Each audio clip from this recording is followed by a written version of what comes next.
Заради унапредување на спортот и спортските објекти со кои располагаат градот и општината, локалната власт на Кочани не се откажува од планираните активности за подобрување на условите на стадионот Никола Мантов.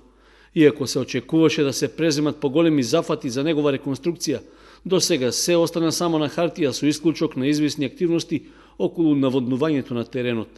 Со цел да се разгледаат идеите и можностите околу одржувањето и заедничките инвестиции на овој спортски објект, градоначалникот Николчо Илиев имаше работна средба со представници од Фудбалската федерација на Македонија.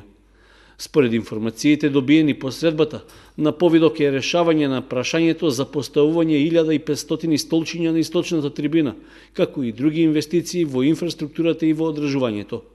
Тоа би требало да го подигне нивото на стадионот за одигрување на помали меѓународни надпревари. При тоа со представниците на Фудбалската федерација постигнат е почетен договор за довршување на работите што се најуваа за изминатиот период, а со што ќе се обезбеди исполнување на пропишаните критериуми за меѓународните надпревари.